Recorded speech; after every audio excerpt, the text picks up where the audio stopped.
Hello, everyone, and welcome to Middleground. I'm your host, Ray Garcia, and I am joined by Miss Ávila. Thank you for joining us today, Miss Ávila. My We're pleasure. here. Yes, we're here to hear directly from candidates about their priorities and visions for the city of Homestead, so that our viewers can understand better what each candidate stands for. So make sure to follow Middle Ground on Instagram, TikTok, YouTube at Middle Ground HQ for more interviews, updates, and civic education content regarding local, state, and national politics aimed at young people everywhere. So we'll start with a few questions. So first up, we have question 1, which is traffic. How will you help to reduce traffic congestion as Homestead continues to grow? Great question. And I think first off, we have to make sure that we're being very careful on how we are approving development, specifically housing development. Additional residential means more cars, more families on the roads. And as much as we want to grow, we need to make sure we grow in a very balanced way and that we're keeping up with jobs and recreation, quality infrastructure. And that needs to be our first priority, is making sure we have the infrastructure before we add any more units.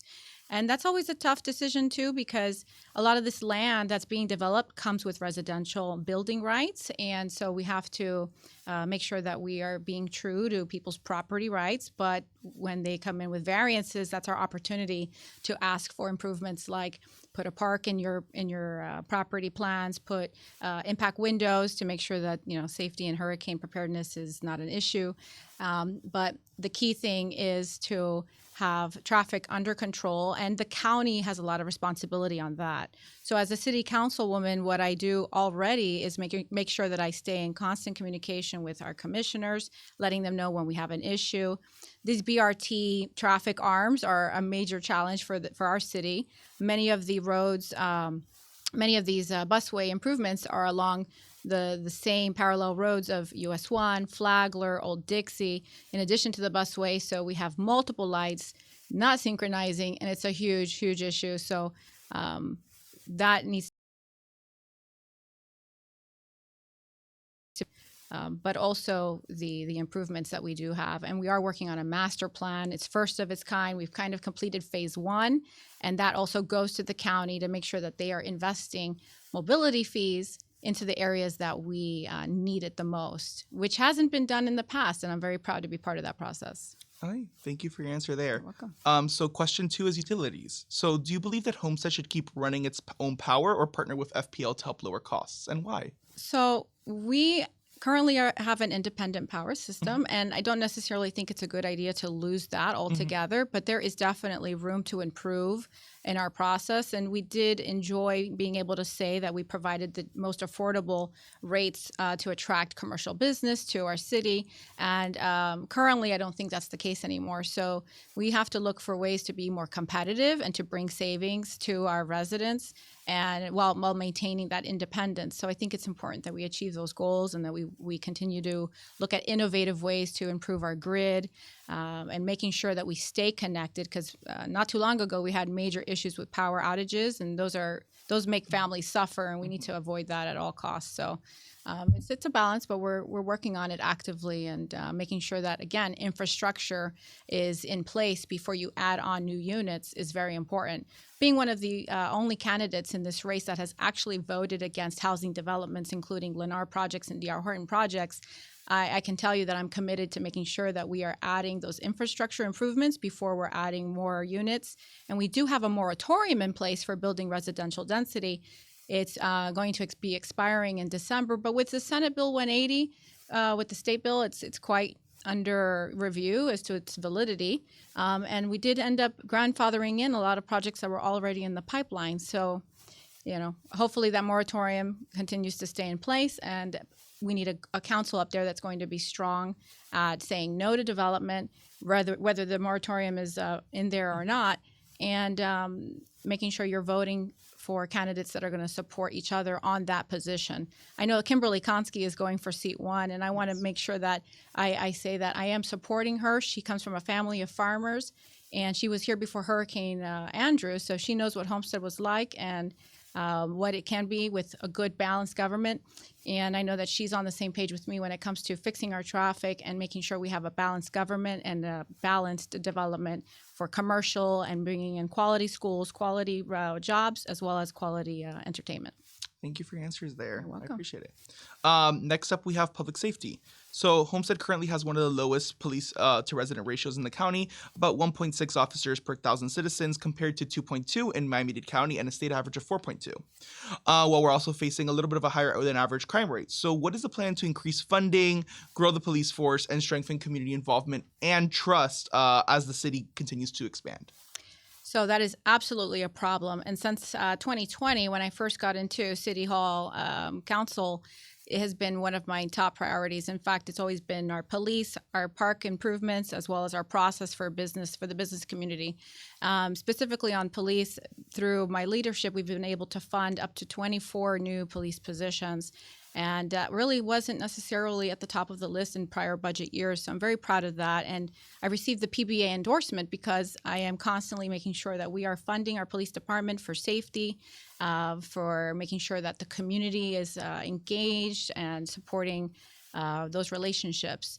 Furthermore, it has been a goal of mine, and I'm hoping under the current administration with our new city manager that we can achieve putting an east substation, police substation on the east side.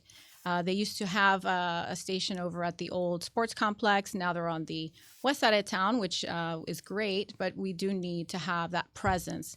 A lot of the communities in District 5 where I represent or where my seat is held pays for off-duty police, addition to their association fees, in addition to the CDD fees that they pay on top of the property taxes they're paying. So we kind of want a little bit more cake for the whipping, the cherry on top that we're paying for with off-duty police. And I think that having that east side police substation is the key to that. And I think I know the perfect location for it if we can write up the right deal right near the Keys Gate community. All right. Sounds good. Thanks for sharing that. You're Next up, we have question 4, which is downtown development. So what are your plans to revitalize the downtown Homestead area and strengthen our city's cultural identity and its local economy? Right. So having a thriving downtown is so important for economy. You have to have disposable income in order to be able to spend that money in a downtown. And a lot of people are living in Homestead and then spending their money away in other cities and other areas of Miami-Dade County. And so trying to attract our residents to stay home and spend that money home is key. Our downtown needs to have business-friendly policies, but we also need to try to create and reform our code to attract what we want to see. So recently we did pass, and I did support a pausing administrative and medical uses on the first floors of our downtown buildings. So they can still come in, but you got to be on a second or higher story. So that way the first floors are reserved for restaurants, outdoor dining, and those kinds of recreational activities. And the other thing that we need to do is just have, a wider vision. If you want to have a thriving downtown, then you perhaps need to make sure that you're investing into the CRA. Our downtown is in the CRA, and that you're making improvements for safety, that people feel safe to be there. And we have the showbiz. No, it's not showbiz anymore. Hooky. Yeah. So we have that large development with this huge parking garage, but none of the businesses in downtown currently have the ability to validate parking. So if we maybe open up those resources to the existing businesses and use that as an attracting or a part of the in your tool chest to attract businesses, we can do that. Okay. Thank you so much. You're welcome. Next question is overdevelopment. So the question we hear a lot. Many residents are worried about overdevelopment and Homestead losing its character. So how will we manage growth and prevent overcrowding without the strain on city resources, such as overburdening the power grid? Right. So as I've alluded to in earlier answers, it's making sure that our infrastructure is in place first. So following through on our traffic master plan is key. Making sure that our pump stations are working properly and that have room for capacity, and that our roads are not just being retroactively, attended to, filling potholes and widening, but doing so in a planned, progressive way. That has to be done first before we add any more housing, and being able to stand up and say no is key. Unfortunately, a lot of times these projects pass whether I say no or not, and because it's not just based on one vote, right? So it is about finding balance, and sometimes we're able to get a developer to make improvements at traffic lights or intersections that don't really associate specifically to that project, but it's kind of, like I mentioned earlier, a compromise and trying to get them to give what the community needs in order to give them what they want. Thank you so much. You're welcome. Next up, we have infrastructure growth. So kind of linked. As Homestead grows, what is the biggest needs that you see in infrastructure? This could be from healthcare, education, emergency planning, etc. So emergency planning, we are working on and trying to create an emergency station. Being the home base for what happened with Hurricane Andrew, it's really key that we are kind of the epicenter for emergency situations. And we are currently working on that with our new city manager. Obviously, mental health issues are an issue worldwide, really. But being in Homestead, we want to make sure that we have a great relationship with SOS and with other nonprofit organizations like Mujer and Chapman Partnership for the Homeless, and making sure that we are talking to each other and sharing those resources, and that we're not being duplicative in that process.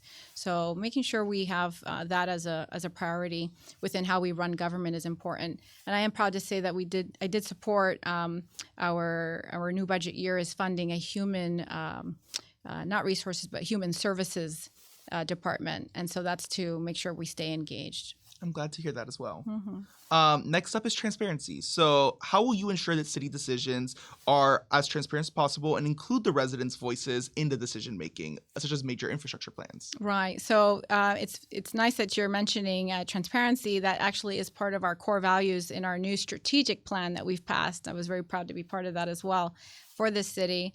And we engage a lot in our meetings and having community input before we're making decisions. I would like to see us do a better job at advertising those meetings and making sure that we're boosting them, or we're blasting them, or that we're sharing them with organizations like Community Newspaper or even your organization. So that way you can share. Because, Yes. For example, I believe it's tonight we're having a trolley meeting to talk about the efficiency of our trolley and the routes and the changes we're proposing. And if the riders are not showing up to give their input on what the trolley how the trolley serves them, or what they would like the trolley to do for them in the future, really We don't know. You don't know, and it's that we need that input. But let me ask you: Did you see any advertisements about this at the school or through your organization or I through have community not. news? Exactly. So those are the kinds of ways that I think we can improve, and I know that our team is working on doing that with our public information officer. But it is an evolution; not everything happens overnight. So I do ask for patience in the process, but to know that we're actively working on making those improvements. Thank you so much. And that's actually a core of what my project is aiming. I want people to be able to be active in their communities, especially their backyards, and they're voicing their opinions where necessary. Exactly. The final question for the general questions is our budget priorities. So every city has limited resources. And with these limited resources, how will you decide which issues would get priority? Is it safety, roads, utilities, et cetera, and why? Oh, wow. They're all important, Yes. right? So with a budget, you're able to allocate those funds. And so the departments are tasked with making sure the action items are completed. But one way that we can try to prioritize and accelerate some of those infrastructure improvements is through our bonds. So coming up on this election, aside from my seat and reelecting me, there are several important questions, two of which are the bonds, one for park improvements and another for roadway improvements. These are sorely needed, and so I encourage the voters and the residents to look up the examples on how these bonds will affect your taxes. There are calculation examples available for research on the city website. But you have to keep in mind that these are based on an average assessed value, not market value, but assessed. So go to Miami-Dade County.gov, check your property value, and make sure you do your calculation, because it will affect your bottom line. This will raise your taxes through the bonds. And these bonds are going to be brought down in a series. So for each series, they'll be on your taxes for 30 years. So very important item. We do need the money. We do need these improvements. The bonds will hopefully pass so we can get those funds and we can get those improvements done. And thank you for being transparent and sharing that. You're welcome. So now we'll be moving into the candidate-specific questions. So my first question for you is, Councilwoman Ávila, you've emphasized being accountable to residents and have opposed overdevelopment. Yes. How do you define balanced growth, and how do you decide when it's time to say no? So when it's time to say no is when the developer is not necessarily being transparent with what the promises that they're making. And it's one thing to have trust in what you're receiving in terms of those promises, but then being able to verify them, right? So for example, one item was for a project which was flipping agricultural land that was actively being farmed into townhouses. And it had the residential rights to build, but I asked for a concession for them to include a community garden, trying to keep that lifestyle, that farm to table lifestyle that we love in Homestead. Keep in mind, we cherish our small town feel and our agricultural roots, but we do want, large city amenities when it comes to recreation, jobs, and schools. So having a concession like put a community garden in this community doesn't seem like a lot, but they didn't want to tell me how they were going to execute on that. And those are simple things that I think that developers should be able to express very clear and concise on what your action plan is going to be to fulfill the promises that you've made. And time again, residents and voters are being given promises, but not really told, how are you going to keep your promise? Mm-hmm. And so where's the accountability in that? Yeah. So you have to say no when it's not really checking all the boxes, you just say no. And doing your job of making sure that citizens come first. Correct. Yeah, and exactly. I appreciate that. So my next and final question for this section is, it's obvious through your campaign that traffic and infrastructure are big concerns to you. So what specific partnerships and initiatives are you planning to take to make visible improvements for residents? Well, I think one of the things that we can also improve in terms of infrastructure is our water quality. Not a lot of people are happy with the quality of water in our city, and that's something that we can definitely improve on. And I know that Commissioner Regalado, she had presented an item to improve water quality and save money at the same time on the county level. So I think maybe there's an opportunity there, and just infrastructure as a whole is a huge priority for really all of us on council, and making sure we're hiring the right consultants, having the right people on our team. Our city manager, who is an engineer, Dr. Zeri Ekwaba, he is phenomenal in being able to help guide us in those processes. And we actually recently had, I think he might have coined the process for doing a bypass on one of our pump stations. And so being able to be resourceful and think outside the box and how to fix these issues is important. That's great to hear. And we have concluded the question section. So now's your time to directly talk to the voters and citizens of Homestead on why they should vote for you and that you continue this term. Well, thank you so much for the opportunity, Ray. And I want to say to the voters, don't be part of the 90% that did not show up in the last election. Come out and represent your community in your neighborhood. Spread the word. Do your research. Don't just make a decision based on one piece of mailer or one video that you might see. Call your council members and your candidates and ask them questions. And my number is 786-444-6133. Feel free to call me anytime. If I'm doing laundry or feeding the kids, I will call you back, I promise. And as a military wife and a mother of three, I really encourage our community to come out and represent, because last election, 3,500 people estimated made the decision for the entire population of the city of Homestead. Thank you so much, Ms. Ávila. And real quick before I go with the outro, I just want to emphasize, voting is so important, everyone, and that's what the heart of Middleground is too. Make sure you use your civic opportunities and you use the power given to you by our founding documents to vote. It's the biggest power you have when it comes to shaping the government and shaping the city, and this is your choice. So thank you so much. Thank you all for joining us today. Thank you. Ms. Ávila, for joining us You're welcome. and sharing your perspectives. We appreciate your time and all the work you've done for the city of Homestead. For our viewers out there, remember to stay informed and exercise your right to vote. It's one of the most important things you can do. Your voice matters, and it shapes our city's future. Don't forget to follow Middleground on Instagram, TikTok, and YouTube at Middleground HQ for more interviews, updates, and other civic content regarding local, state, and national politics for young people and everyone everywhere. Thank you so much.